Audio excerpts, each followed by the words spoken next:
Hi, I'm Lola and I'm a small art YouTuber from the UK. If you want to start filming your traditional art process for content creation on YouTube, TikTok, Instagram Reel, or heck, even Facebook, but are unsure where to start, then start here. This video is going to aim to show you what I think is the best and easiest way to film yourself working on your art in just 9 minutes. And I'm gonna aim to make every minute of this video as valuable as it can possibly be.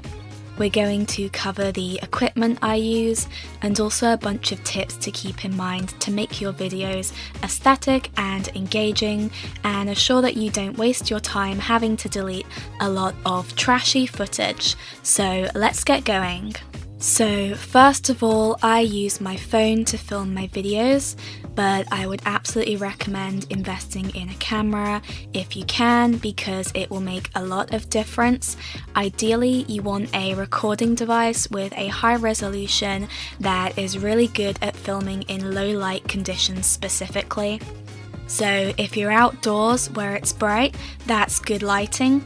But if you're filming inside, which I'm assuming you are, unless you're a plein air painter, even if it's bright in your room, it's still going to be considered low light.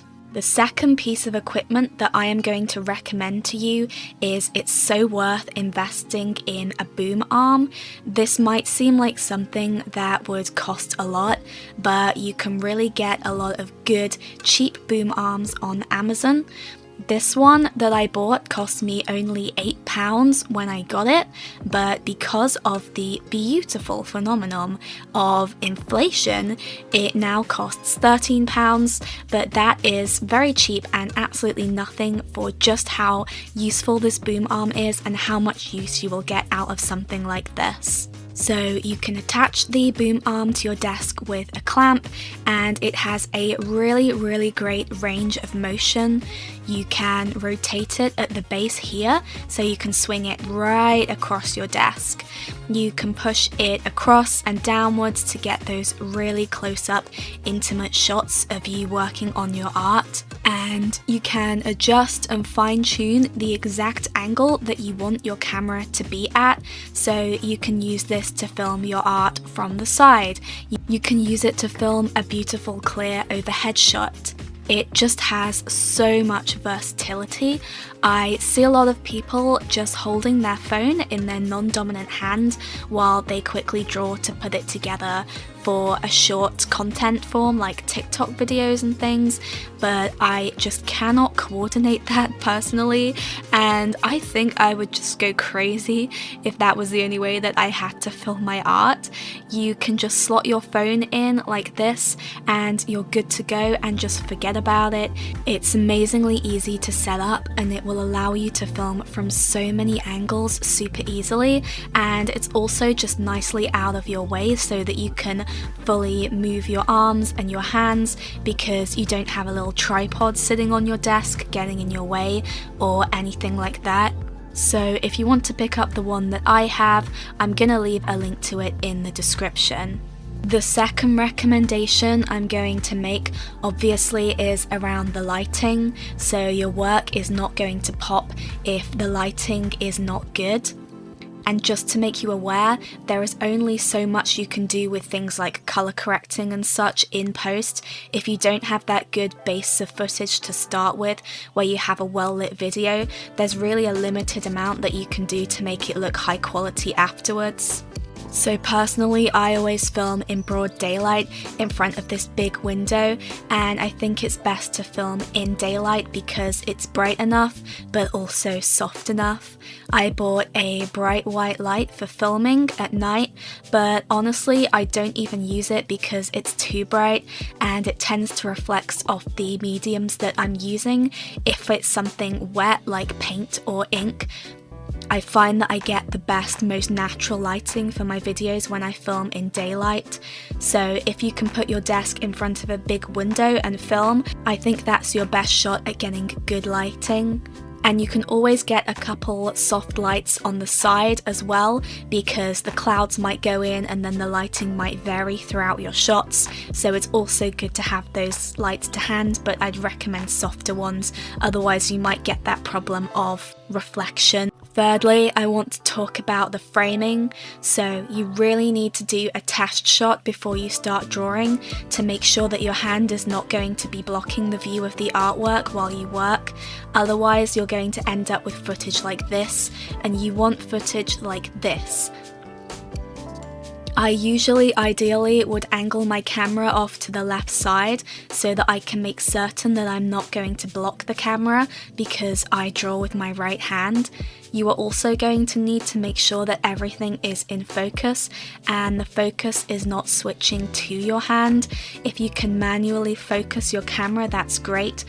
I usually manually focus with my phone by tapping on my artwork on the screen before I draw, so then that will keep the focus on the paper while I'm working. Otherwise it might keep going out of focus and focusing on your hand, which is really annoying when it happens, so I really advise that you do a test shot before you start properly filming. Another tip that I would give you is, if you do want to post on multiple platforms, which I tend to, is to film your videos at a slight angle. This helps to make the shot look a bit more interesting, but it also gives you the versatility to easily convert your output video between vertical and horizontal videos because of that slight angle. Otherwise, if you were to film it purely horizontally for YouTube, it could be difficult to switch that to a vertical shot because it's just gonna look too zoomed in. But if you keep those multiple platforms in mind when you film, then you won't run into this problem later. Another tip is to consider the background. You really want to have something nice going on in the background. For example, just look at this old footage that I captured where everything in the background was just white and plain, and it looks so boring compared to what I do now. If you have a bunch of art supplies, literally just spread them on the table. If you have plants, if you have a nice background, really make sure to make use of that because it adds to the shot. It's not just the artwork itself that's the art, but it's the whole video that is an art piece, and all of the things on your desk are going to be part of that overall visual in the end. Another tip as well is to film B-roll. So what this means is not just filming yourself draw, but also filming the things around you drawing. This really helps to add extra interest into your video. For example, you can film yourself setting up your desk and your art supplies, mixing your paint and opening your sketchbook before you start working to create an interesting variety of shots. Speaking of a variety of shots, I also film my videos in multiple short parts. I tend to film for about 10 to 20 minutes and then I will change the angle. So you want a variety of those zoomed out angles, but also those intimate close-ups. And you want to vary these throughout filming the piece to make the video the most interesting. Otherwise, watching the creation of the artwork from one angle the entire time will get stale. Anyway, thank you so much for watching, and I'm just a small art channel. I work really hard on these videos, so if you made it to the end, I'd really appreciate you supporting the channel by just leaving something like a star emoji in the comments section. If you have nothing to say, it really helps boost the video in the algorithm, or by just leaving a like, or if you feel like it, you can hit the subscribe button and I'll have more useful videos out soon. Thank you so much for watching, and I'll see you in the next one. Bye guys!